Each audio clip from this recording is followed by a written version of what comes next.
Olá! Está começando mais um programa Polo Comics e Games aqui na TV Polo. E hoje nós temos um convidado que é o primeiro rapper geek da Baixada Santista. Seja bem-vindo, Rizoka MC. Muito obrigado, Luz, pelo convite. Estou muito feliz, agradecer também pela produção e espero que o pessoal de casa goste. Joia, vamos sentar para conversar? Então, Rizoka, de onde veio esse nome?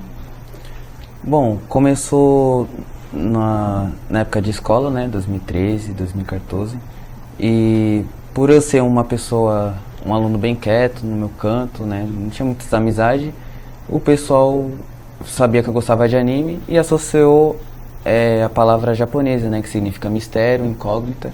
Até virava um apelido de bullying, mas depois pra frente eu peguei esse nome pra colocar no nome artístico, né, porque como na minha página não tem muita coisa sobre mim, né, só sobre música, e às vezes eu deixo aquela incógnita, aquele mistério do que é sobre mim, né, e sobre as músicas também. Interessante. E esse manto que você está usando hoje, que é do universo do Naruto, você escolheu por que estar com ele hoje? Bom, ele foi o início, né, de quando eu comecei numa batalha de rima, na Batalha do Céu, lá na Nova Sintra. E foi num dia de aniversário meu, né. Aí eu tava vestindo ele. Aí me chamaram pra batalhar, eu coloquei meu nome pra rimar. Aí desde então sempre usei ele como um manto da sorte ou um uniforme de trabalho. Entendi. E para quem não conhece esse universo rapper geek, como que você explicaria para uma pessoa que nunca ouviu falar nem de rapper, nem de geek, essa junção que você fez? Bom, eu comecei a fazer rap de anime a partir de inspirações que já existem, né? Como Playertal, 7 Minutos, Taqueiro, TK Raps. Aí eu vi que na minha cidade e nas cidades próximas onde eu vivia, ninguém fazia. Aí eu decidi, eu falei, eu já gostava de anime, já fazia rima, já fazia poema, eu falei, vou juntar tudo e vamos ver no que dá. Aí virou o Rizoka hoje em dia. Muito legal, né? Criativo demais e deu muito bom, né? Deu. Muito bom.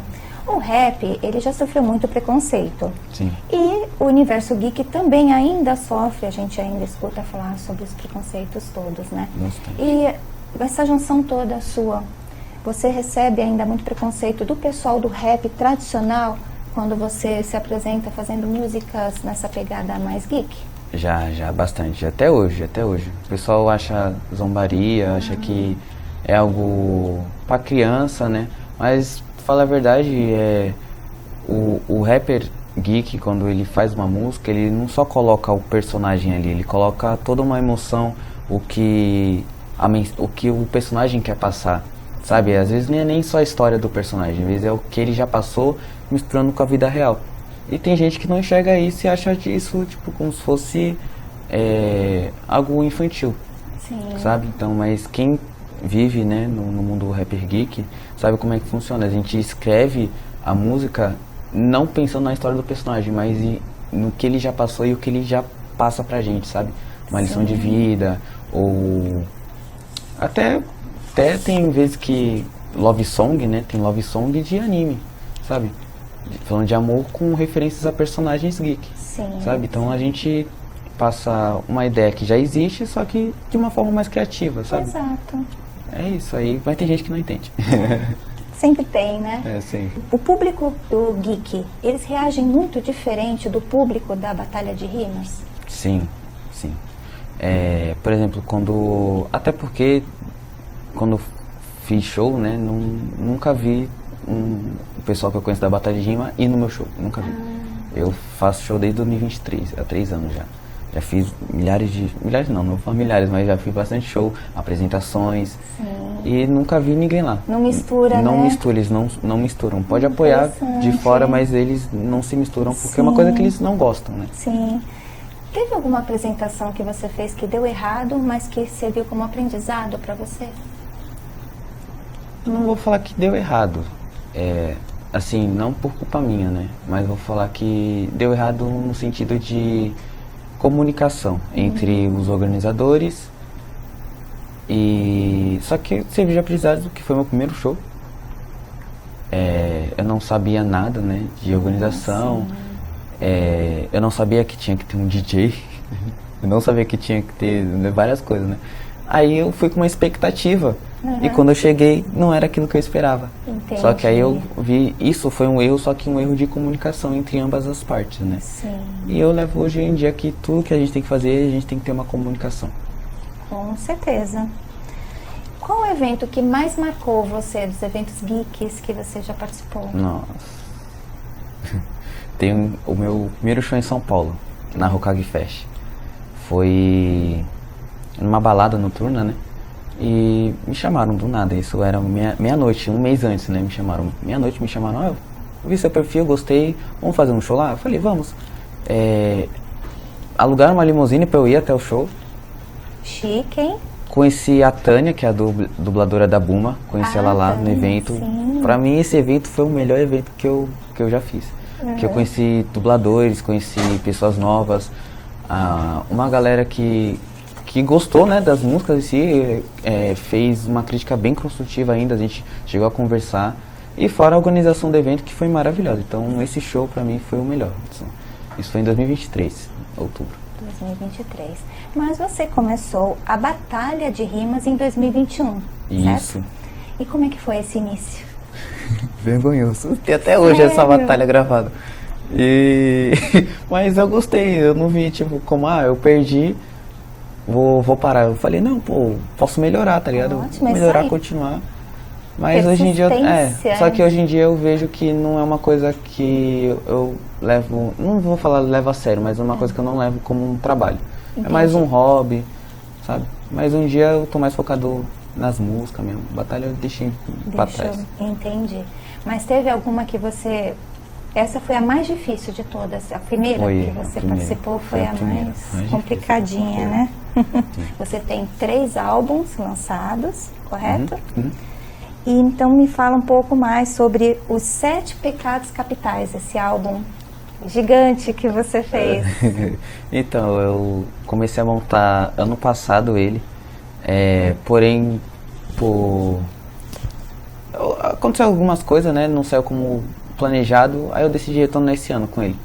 Aí eu tô usando uma história meio que diferente. É como se, a história se passa assim, a IA, né, a inteligência artificial, ela buga o sistema do meu canal, ela começa a excluir todos os vídeos e começa a lançar música sozinha lá. Então, a partir desse momento, só vai ter música feita com IA, que eu comecei a estudar, tá ligado? Sim. E tem produtor também, que tá me ajudando bastante. A nossa equipe desse projeto é em torno de 15 pessoas. 15 pessoas. Então, sempre vai ter 15 pessoas ali movimentando o projeto inteiro. Mas lembrando que letra, instrumental, edição de vídeo, é tudo o ser humano que faz. A IA só vai fazer uns ajustes ali, sabe? Sim, uma ajudinha, né? Uma ajudinha. Então a gente decidiu fazer, vamos usar uma IA, vamos ver como é que dá. Porque a gente também é muito difícil a gente ver um rapper geek fazendo com isso. Eu falei, vamos fazer. Exato. Aí... E qual foi a parte mais desafiadora para fazer esse álbum? Estudar IA. Estudar IA. A gente demorou uns 8 meses pra gente saber as técnicas de como funciona, como fazer o trabalho dela perfeitamente, sem erro, sem nada. Isso foi o mais difícil, os 8 meses de estudo pra gente aprender como é que usar ela. Sim. E também gravar as 28 músicas, foi mais desafiador. Sim, bastante, né? E qual foi a parte do projeto que você mais se surpreendeu com o resultado final? Com o resultado final? Foi o nosso trabalho de manusear IA. A gente achou que não ia dar certo, que a gente ia se bananar todinho. E no final, quando o projeto já estava finalizando, a gente colocou todas as músicas para tocar no grupo lá e a gente falou, caraca, esse trampo tá muito top. Então, e fora a edição de vídeo, né? Edição de vídeo que a gente fez também, que é MMV, que é Mangá Music Video. Que é um vídeo com um recorte de mangá animado. Sim. Então a gente também trabalhou nisso e foi uma parte que a gente se surpreendeu também. Entendi. Todas as suas músicas têm assim uma pegada mais trevosa Ou você diferencia bastante? Então, a partir do primeiro álbum, o Então Sorria, ele já é uma pegada mais trevosa. Sim. Aí vem o segundo álbum, que é Imperadores. Ele foca mais... as 12 primeiras músicas, se não me engano, são focadas nas Olimpíadas, né? Basquete, futebol e... Basquete, futebol... só basquete e futebol. As outras eram Piratas e Imperadores do Universo, né? Então é uma parte mais trevosa, mas as outras 12 músicas era mais focada em esporte. Mas também eu tenho músicas que não tem nada a ver com trevas, negócio sombrio, só que eu não lancei ainda. Entendi. Tem alguma música que você goste muito, mas que você acha que o público não deu o valor que você acha que seria merecido a ela? Tem. Acho que tem umas 3 músicas minhas. A primeira foi a penúltima, que é a do Buda. Não teve um alcance tão legal que eu gostaria que tivesse, sabe? O pessoal não reagiu tão bem. Que eu demorei bastante, foi quase um mês, né? De teste, de gravação, esse negócio. Certo. E não saiu como eu esperava. E teve a do The Monkey. The Monkey é o filme de 2025 de terror, que é o do macaquinho que toca um tambor. Sim, sim. Eu fiz uma música sobre ele também, que eu fiquei inspirado fiquei muito inspirado nele. E quando eu lancei, não saiu como... O pessoal não reagiu tão bem. Eu falei, eu fiquei triste. Entendi. Rizoka, como teve essa música que você achou que não teve a visibilidade que você gostaria? Vamos assisti-la agora? Claro. Qual é o nome da música? Ela se chama Buda, Eu Porto a Iluminação. Com vocês, Buda.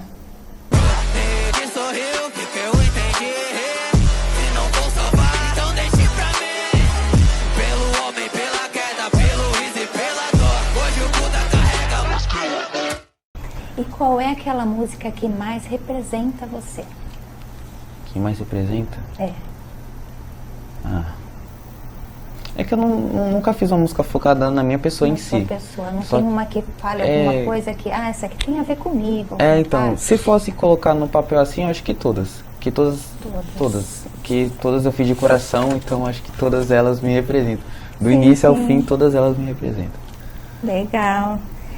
Tem alguma música que você ainda, uma parte na música, né, que você não colocou, que você gostaria de colocar futuramente? Você já tem em mente? Como assim?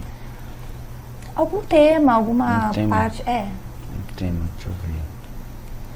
Alguma ideia que queria você quer pôr, mas ainda está pensando, ainda não chegou naquele... Então, eu tô...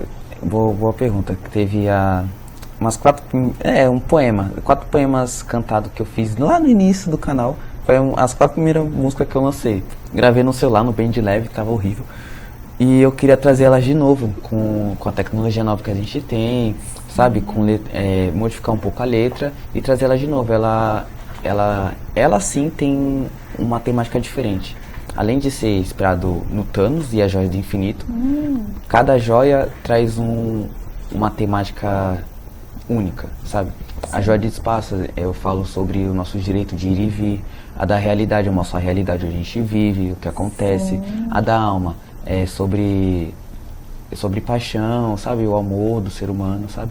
Então, essa é uma temática que eu queria trazer de volta, só que não falta tempo, mas eu quero muito trabalhar ela direitinho para sair perfeita. Tá certo. Já aconteceu de você estar já feito uma parte da música e você, não é bem isso que eu quero, e mudar completamente? Pra falar a verdade, não, porque todas eu... Já se inspira tive uma ideia, pego um fone de ouvido, começo a escrever e o que tá ali vai ser lançado. Que beleza, muito Porque bom. senão seria tipo como se eu estivesse modificando minas emoções ali na hora de escrever, sabe? Sim. Na hora que eu lancei e fosse lançar, não, vou reescrever tudo. Não, tudo que eu escrevia ia do jeito que tava no papel ia pro estúdio. Faz sentido, muito bom, verdade. Então, Rizoka, eu vou precisar parar só um minutinho, porque a gente vai precisar chamar o apoio cultural, mas a gente já volta já. Oi, gente do bem! Como vocês estão? Eu sou a G de Games, apresentadora do projeto Green Games. O Green Games é um projeto socioambiental que une o universo dos games com a inteligência artificial, criando uma competição inovadora, divertida e cheia de propósito. E a partir de agora, eu quero contar com cada um de vocês nessa jornada. Aqui, vamos revelar não apenas grandes jogadores, mas também agentes socioambientais preparados para fazer a diferença no mundo. Porque jogar pode ir muito além da diversão. Pode transformar realidades e ajudar a cuidar do nosso planeta. Se você acredita nisso, esse lugar é seu. Seja muito bem-vinda ao Green Games! Estamos de volta com o nosso convidado Hisoka MC. Hisoka, me fale um pouco sobre o seu primeiro álbum. Bom, o primeiro álbum ele surgiu de uma ideia muito aleatória entre amigos. Que a gente tinha um meme entre a gente, né, que toda vez que a gente ria freneticamente, a gente falava então sorria. Aí pegou, eu falei, mano, eu tava sentado na lagoa escrevendo, eu falei, pô, vou fazer um álbum com essa temática. Eu falei pra eles, né, eles começaram, então sorria, então sorria. Aí eu falei, pô, mas quero pegar uma pegada mais terror, não quero algo mais alegre, que era a época de Halloween. Aí eu pensei, pô, vou juntar vários personagens que tem a ver com riso, né, com um sorriso. Eu falei, pô, vou pegar um personagem tipo Coringa, Pennywise, o Chaco do LoL. Então eu peguei esses personagens e comecei a escrever. Só que eu pensei numa ideia muito melhor. Em vez de escrever a história deles, eu vou fazer como se eu fosse o personagem. Então eu citei muita coisas que referência à Baixada, sobre críticas sociais também. Então coloquei nisso como se fosse uma mensagem subliminar dentro da música. Então é bom vocês ouvirem esse álbum completo, são 11 músicas. Vocês vão perceber muita mensagem subliminar ali dentro e vai ser muito top. É uma experiência muito legal. Eu quando ouvi, já ouvi ele muitas vezes e sempre me surpreendo porque tem coisas que eu não lembrava e eu vejo e falei, caraca, que ideia genial. Aí Poxa, show. É muito da hora, eu gosto. Então, pra mim é um dos melhores álbuns que eu fiz, por mais seja o primeiro. Pra mim esse é o meu xodó, é o meu álbum preferido que eu fiz até hoje. Sim, eu gostei demais, é imperdível, gente, acesse e assista. E tem alguma situação que você tenha nessa carreira musical engraçada, que você, marcante assim, porque foi divertido, engraçado? Foi não fiz um show, né, mas eu fui como entrada VIP na Hokage Fest, na minha segunda vez, final do ano. Eu lembro que eu tava no palco, eu tava com meu amigo Guilherme, ele é DJ, e eu tava fazendo a performance lá, cantando junto com ele, e eu fui dar um passo em falso no palco, eu caí do palco. Ai, caramba. Minha sorte é que não teve gravação nem nada, mas foi muito hilário esse dia, foi muito hilário. Uma videocassetada, ainda bem Foi. que não foi registrada, Não né? foi, mas foi muito engraçado aquele dia, nossa, eu ri tanto aquele dia. Machuquei o meu puxa. tornozelo, mas eu ri tanto aquele dia, ri tanto. Essa foi uma das coisas mais engraçadas. Tem algum rapper que você se inspira? No início de quando eu comecei, eu me inspirei muito na agressividade do Taqueiro e do TK Rap, do jeito de cantar, sabe? Um gutural. E me inspirava nele o jeito de cantar. O jeito de compor era mais meu mesmo, porque eu fazia poesia, então eu me inspirava em algumas letras de poeta, sabe? Sim. E na temática, eu comecei a me inspirar no Keita Beats. Keita Beats, eu não sei nem se ele faz música ainda, mas ele só fazia temática de terror. Eu só escutava na época, com 16 anos de idade, 17, eu escutava as músicas dele. E eu falei, pô, eu queria fazer uma música assim, de terror, e eu comecei a fazer. Aí eu comecei a me inspirar nele. Mas teve muitos artistas aí que eu me inspirei. Interessante. Teve alguma decisão muito difícil ao longo dessa sua carreira que você teve que tomar? Decisão? Nossa, teve. Uma delas foi referente ao nosso grupo, que já se desfez acho que umas 3 vezes.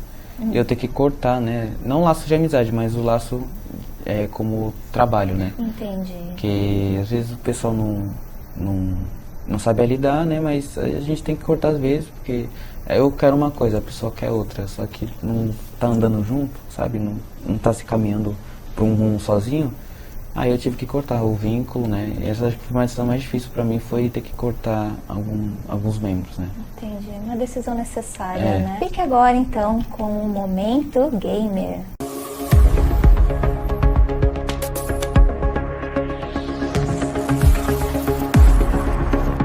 Fala, Lucy, tudo bem? E você que tá aí, para tudo que você tá fazendo e presta muita atenção no que eu vou te perguntar agora. Você sabia que o único criador de conteúdo brasileiro está sozinho, revivendo um gênero de jogo que estava praticamente morto no Brasil? O cara conseguiu basicamente o milagre de fazer uma legião de adolescentes largarem o feed infinito do TikTok para lerem livros de mais de 300 páginas, fazer cálculos matemáticos e usar a imaginação por pura diversão. E não, isso não é clickbait. O nome desse criador de conteúdo é Cellbit, e o império milionário que ele construiu e que está quebrando todos os recordes da internet se chama Ordem Paranormal. Sejam muito bem-vindos ao Momento Gamer. Eu sou o Fallen, o seu vampirão, e hoje a gente vai destrinchar como uma brincadeira entre amigos na pandemia virou um verdadeiro fenômeno cultural. Me abraçou assim na hora um pouco do frio, eu vejo o gambazinho, eu olho pro gambá, aí bate a fome.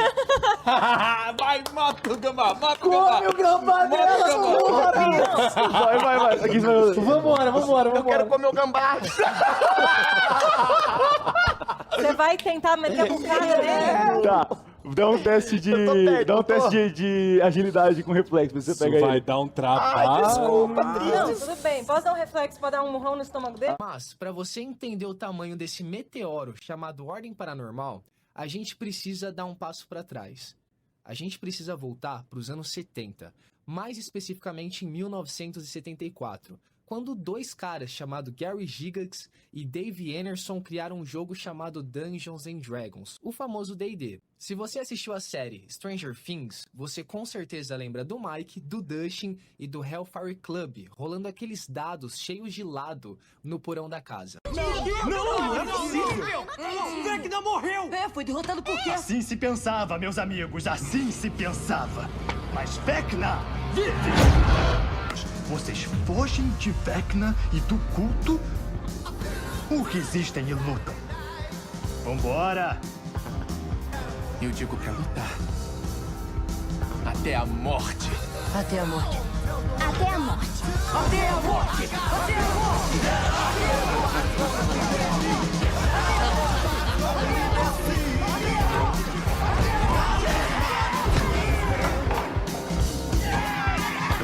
Aquilo, meus amigos, é o RPG de mesa. A sigla significa Role Playing Gaming, ou, em bom português, jogo de interpretação de papéis. Como é que funciona isso? Imagina um videogame, tipo um PlayStation 5. Nele, você tem a TV que te mostra a imagem, o console que processa o jogo e o controle que você aperta os botões. No RPG de mesa, não tem nada de eletrônico. No RPG, você só tem sua imaginação e a de quem tá jogando com você. De um lado da mesa fica o mestre. O mestre é como se fosse o deus daquele universo.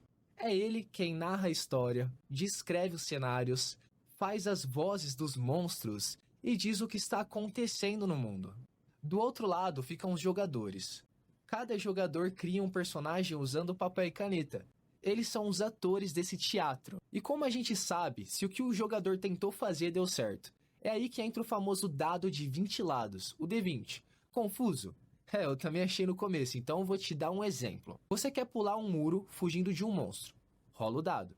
Se cair um número alto, você dá um salto mortal digno de Olimpíada e consegue escapar do perigo. Mas, se cair um número 1, meu amigo, você tropeça no próprio pé e o monstro te pega. E o seu jogo acaba por ali mesmo. É um misto absurdo de teatro de improviso com matemática e pura sorte. Por muito tempo, o RPG de mesa ficou estigmatizado. A galera achava que era coisa de nerd que não toma banho. E é exatamente aí que o Cellbit entra chutando a porta. Lá no comecinho de 2020, o Rafael Lange, conhecido como Cellbit, pegou essa estrutura de RPG, chamou alguns dos maiores streamers do Brasil e falou: vamos jogar isso aqui ao vivo na Twitch. Mas vamos fazer como se fosse uma série de TV. Em vez de magos e dragões, o Cellbit criou um universo focado em investigação e terror. Ele criou a Ordo Realitas, uma organização secreta que existe para proteger o nosso mundo de uma dimensão paralela sombria e bizarra chamado de O Outro Lado.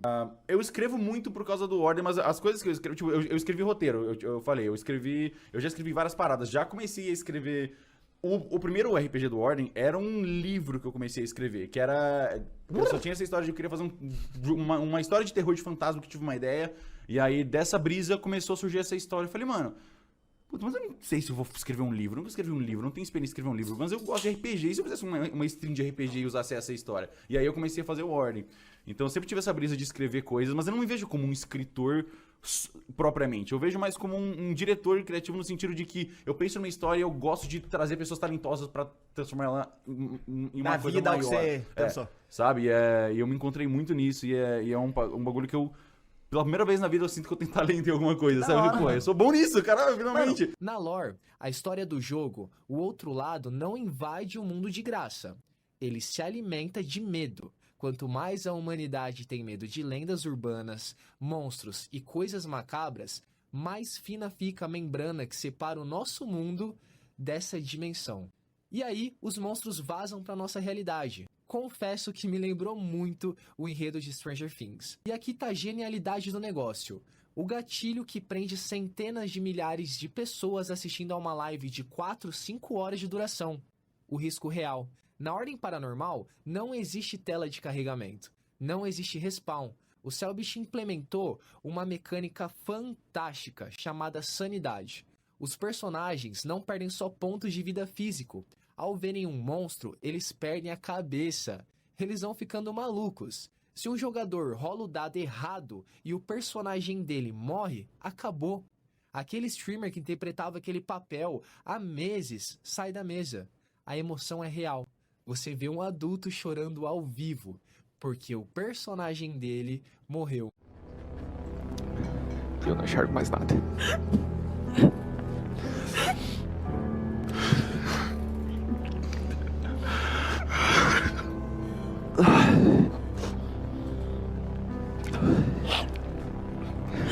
Peraí.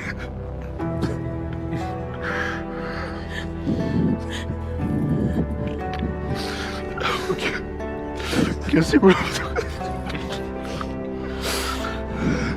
Ai, velho. Eu não quero. Selbinho, tá tudo bem. O quê?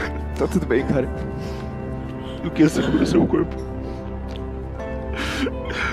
Ele continua batendo sem parar. Ele bate. Ele não bate de raiva, ele bate de frustração. Porque ele sabe que ele já perdeu. Ele perdeu pra vocês. Ele perdeu pra Ordem. Ele perdeu pro amor que vocês sentem uns pelos outros. E atrás, do outro lado da arena, vocês vêm chegando correndo. Arthur com uma caixa. E ele presenciou os seus últimos momentos de vida, Joey. Eu não vou conseguir continuar esse episódio aqui. A gente continua sábado que vem. E não demorou para essa audiência gigantesca virar um verdadeiro império financeiro e cultural. A galera queria jogar em casa o que via na tela. O Cellbit, então, se juntou à Jamba Editora para lançar o livro de regras oficial de Ordem Paranormal. Um livro denso, gigante. E sabe o que aconteceu? Vendeu como água. As tiragens esgotavam. Os jovens voltaram a consumir livros físicos loucamente. E ele não parou por aí. Ele queria expandir isso para videogames. Para isso, ele abriu um financiamento coletivo. Uma vaquinha virtual no site Catarse. Sabe o que é você pedir o apoio dos fãs para criar um jogo do zero? O projeto do jogo Enigma do Medo pedia R$500 mil. Eles arrecadaram mais de 4 milhões de reais, apenas com fãs colocando dinheiro do próprio bolso porque acreditavam na marca. Hoje, Ordem Paranormal tem quadrinhos que são best-sellers, jogo de tabuleiro, roupa, chaveiros e eventos presenciais onde as pessoas vão fazer cosplay de personagens que nasceram em uma folha de papel sulfite. O que o Cellbit fez não foi apenas criar um sistema legal. Ele gerou um movimento social. Ele tirou a molecada que estava passiva consumindo vídeos curtos e disse: toma aqui um livro de regras, senta numa mesa com seus amigos, cara a cara, e vai contar sua própria história. Ele resgatou a essência de socializar. É a prova definitiva de que a internet, os games e RPG são ferramentas poderosas para criar comunidade. E agora, a pergunta que não quer calar. Você que tá assistindo, teria coragem de encarar as criaturas do outro lado? Você já rolou um D20 na sua vida? Conta pra mim. Manda sua mensagem lá nas redes sociais da TV Polo Cubatão com a hashtag Momento Gamer. Ou comenta aqui embaixo se você estiver assistindo pelo YouTube. Eu quero ler todas as mensagens. Eu vou ficando por aqui, bebendo meu sanguinho na moralzinha. Um abraço monstruoso do seu vampiro favorito. Continuem jogando muito, rolem dados altos e Lucy, a bola é toda sua pra fechar com a chave de ouro. Valeu! E estamos de volta do Momento Gamer. E agora eu vou chamar o novo quadro Entre Cenas. Com você, meu querido. Fala, Lucy! Tudo muito bem? E aí, Brasil? Bom dia, boa tarde, boa noite, tudo bom com vocês? Aqui tá tudo ótimo. 2026 é ano de Copa. Mas sabe o que mais teremos em 2026? Eles mesmos, os vingativos da Marvel. A Marvel volta a elevar o hype esse ano com a sua promessa e o seu principal produto, os Vingadores. E assim, vamos lá, né? Já tinha um tempinho que a Marvel tava meio cabisbaixa. Mas vamos relembrar e falar do MCU. Bora lá?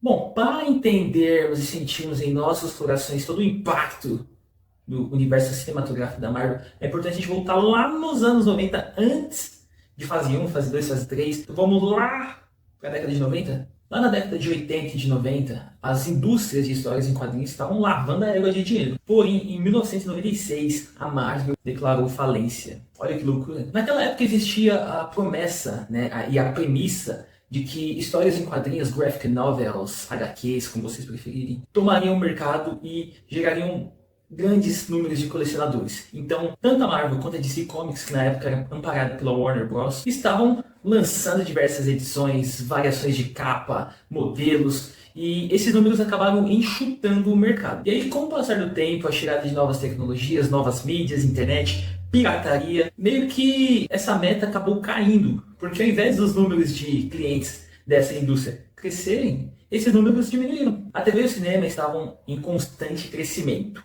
já na década de 90. Então, nessa onda, nessa leva ruim, onde a indústria da história em quadrinhos estava caindo, a Marvel teve uma ideia. Por que não surfar a onda do que está acontecendo no momento? Então, a Marvel decidiu vender os direitos cinematográficos dos seus principais personagens para alguns estúdios de cinema e de televisão. Então, o Homem-Aranha e todo o seu panteão de personagens e vilões foram vendidos para a Sony Pictures. Os X-Men, o mais famoso grupo da Marvel na época, foi vendido para a Fox, junto com seus vilões e personagens correlatos também. E, não contente com só o grupo, a Fox foi lá e comprou o Quarteto Fantástico. A Columbia Pictures, que é uma subdivisão da Sony, acabou comprando ali os direitos do Motoqueiro Fantasma e também do Demolidor e dos personagens ali envolvidos no seu mundo. E a Universal ficou com o todo poderoso Hulk. E não poderíamos deixar de falar de uma produtora pouco conhecida chamada New Line Cinema, que ficou com os direitos de Blade, sim, o primeiro personagem da Marvel a fazer sucesso nas telonas. Então o que acontece? Blade foi lançado em 98 e fez um sucesso absurdo. Os X-Men vieram às telonas em 2000 e aí o grande baque, o impacto. Homem-Aranha de 2002 da Sony, de Tobey Maguire, fez quase 1 bilhão de doletas. E assim,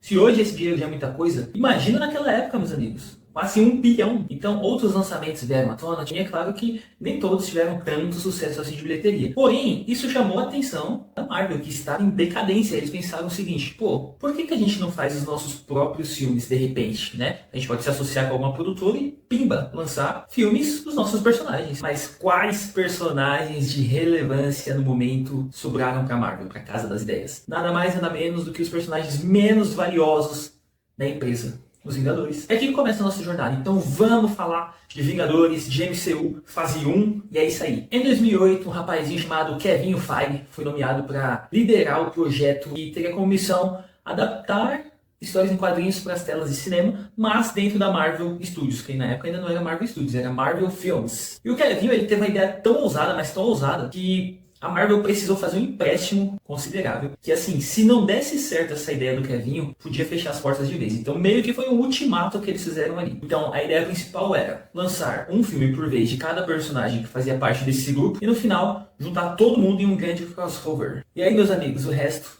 é história. Homem de Ferro, de 2008. Inspirado por todos os outros filmes e sucessos de personagens da Marvel e até alguns da DC Comics, a Marvel Films tinha como missão colocar o Homem de Ferro nos cinemas. Um personagem arrogante e sarcástico, com humor ácido, que poderia talvez pela época fazer muita gente se identificar com ele. A escolha de Robert Downey Jr. foi outro ponto assim extremamente ousado. Por quê? O cara não passava por bons momentos naquela época. Vinha de prisões e escândalos envolvendo bebidas e drogas. Porém, esse chute para esse ator foi a melhor coisa que poderia ter acontecido. Tanto para Marvel e sua sequência de mais de 30 filmes, quanto para o próprio Robert Downey Jr., que chegou a vencer um Oscar e ser escalado para diversos outros filmes de maior relevância técnica para dentro da indústria do cinema. E o roteiro não foi tão ousado assim, pelo menos jogaram-nos figura aí. A história de um bilionário, dono de uma empresa de extremo sucesso no ramo das armas, é traído por um sócio e ele é sequestrado. No cativeiro do seu sequestro, ele consegue construir uma armadura, então ele foge dali. E ao fugir dali, ele consegue enxergar o quão mal as suas armas estão fazendo para a humanidade. Então ele decide fechar a divisão de armas da sua empresa. É claro que isso gerou muita revolta, principalmente para esse seu sócio que traiu ele. E mais tarde também desenvolve uma armadura a fim de querer confrontar ali o Tony Stark e tomar tudo que ele tem. A jornada do herói aqui flui muito bem, joga numa área segura e dá tudo certo. Tudo certo. Sucesso. Homem de Ferro cumpriu a sua missão e colocou a Marvel Studios, Marvel Filmes, nos holofotes. Hulk, de 2008 também.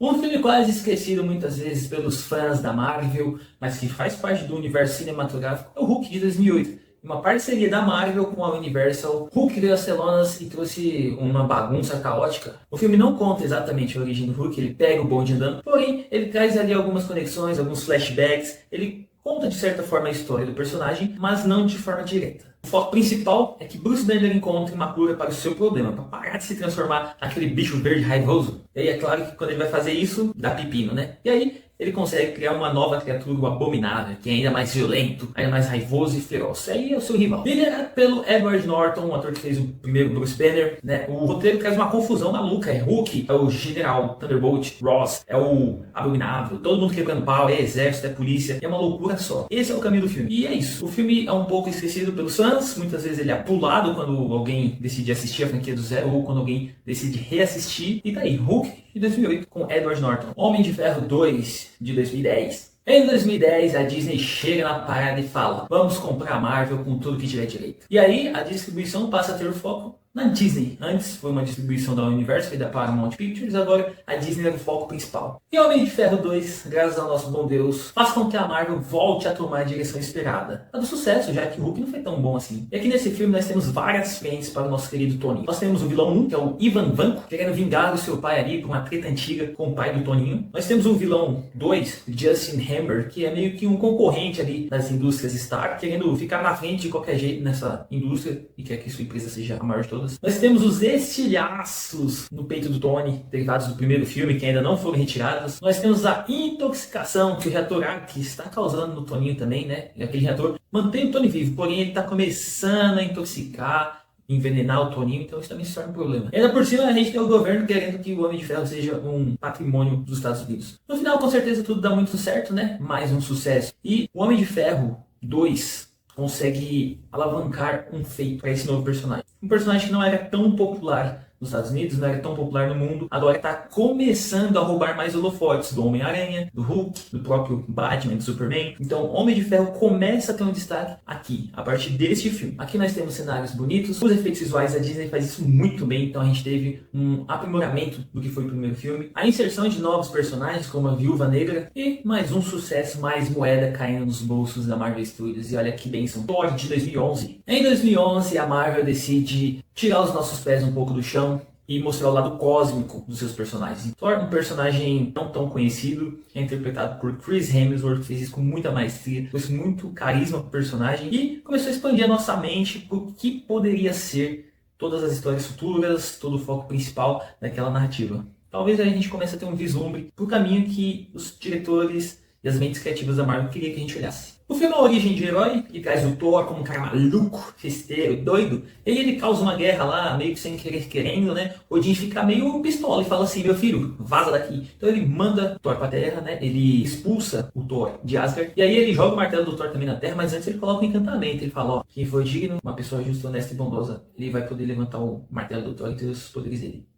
Na Terra, o Thor passa por uma jornada de autoconhecimento, amadurecimento. Ele começa a conhecer outras formas de vida e entender que nem tudo é festa, nem tudo é irresponsabilidade, nem tudo é guerra. Ele conhece uma moça chamada Jane Foster, interpretada por Natalie Portman, vencedor de Oscar. Sua assistente Darcy Lewis, que vem ser mais relevante pro futuro da Marvel, interpretada por Kat Dennings. E o Dr. Eric Selvig, interpretado pelo Stellan Skarsgård. E temos também, é claro, o vilão, Loki, feito com muita maestria pelo Tom Hiddleston. E aqui deu pra entender o porquê que esse cara foi a escolha, e logo a gente vai falar dele de novo. Os efeitos especiais são magníficos, né? Tratar de espaço, de outros planetas, viagens espaciais. Pra mim, esse daqui é o filme que tem os melhores efeitos visuais da fase 1. Eu gosto bastante do primeiro filme do Thor. E aí, pimba, mais um sucesso pra Marvel. Capitão América, o primeiro Vingador de 2011. Em 2011 ainda, a Marvel trouxe o último filme antes de colocar o seu grande crossover pro mundo. E o título do filme já indicava tudo, né? O primeiro Vingador. Então, isso já causou um alvoroço, comoção, deixou os fãs malucos. Chris Evans deu vida ao nosso querido Capitão, né? Ele coloca ali o carisma que o personagem pede, a bondade, o coração mole, a estratégia, a inteligência emocional. E o filme conta a história de um soldado no chassi do Fiuk que precisava de qualquer forma ir pro exército. Ele queria servir o seu país na guerra. O filme se passa durante a Segunda Guerra Mundial, onde os States estavam meio que levando a pior. Aliás, o mundo estava levando a pior, né? E daí que nosso querido chassi do Fiuk consegue entrar pro exército, porém não com a meta que ele tinha. Ele queria ser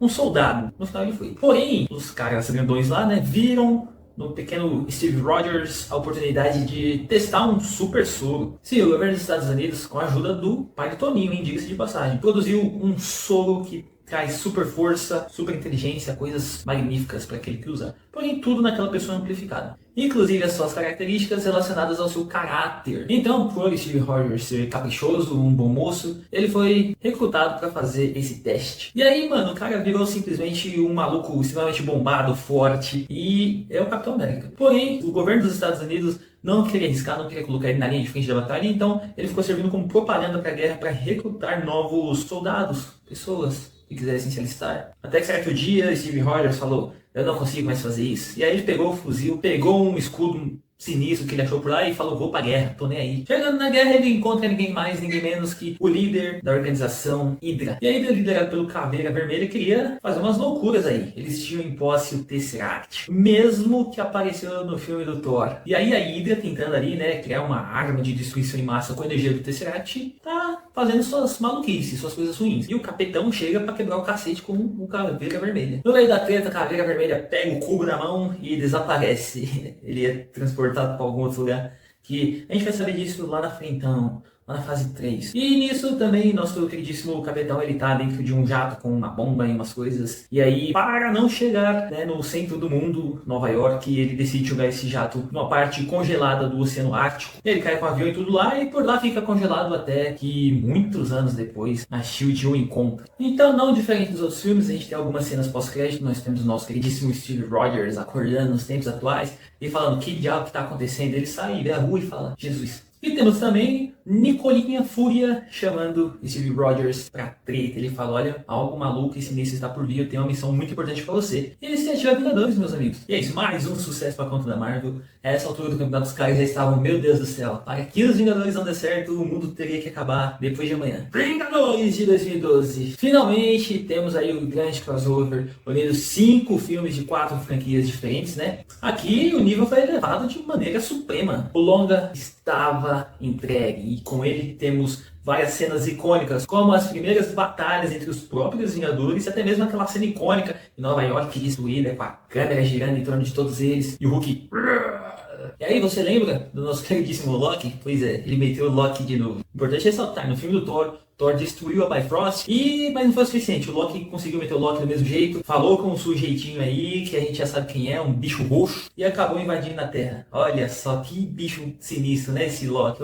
E aí, o Loki tem um cetro ali extremamente poderoso, que ele usa pra roubar o Tesseract da SHIELD, abrir um portal lá no centro do mundo novamente, né? E aí, uma cambada de bicho esquisito começa a entrar por esse portal, e o pau come, meu amigo. O pau come, e os Vingadores estão ali pra tentar fazer alguma coisa, mas é um exército contra 6. No fim, é claro que o bem vence, Loki é capturado pelos Vingadores, metade da cidade foi destruída? Foi. Mas fazer o que, né? Melhor metade do que a cidade inteira. Filme entregue, sessões lotadas, cinemas explodindo de pessoas, e qual foi o resultado? 1,5 bilhões de doletas. Tendo isso em vista, né, os diretores da Disney e da Marvel falaram, opa, aparentemente nossa ideia deu certo, então vamos continuar.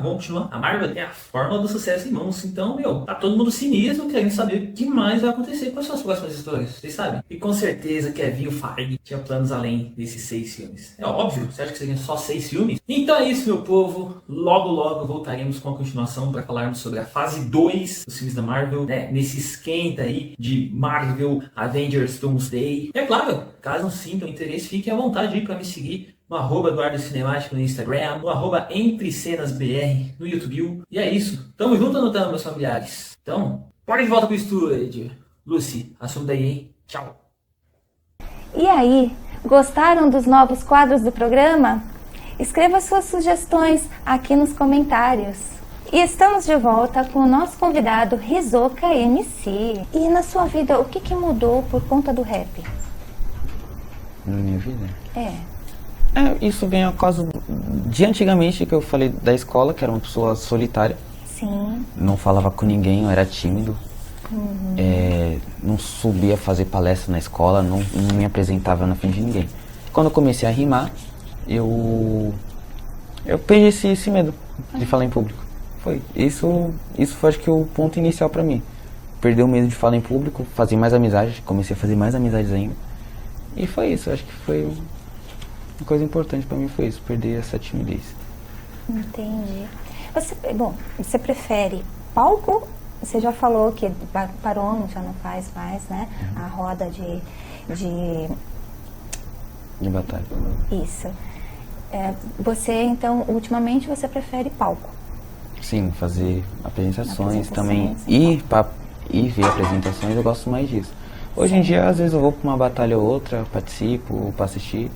Só que eu vejo que eles estão muito... estão mais se atacando do que se ajudando.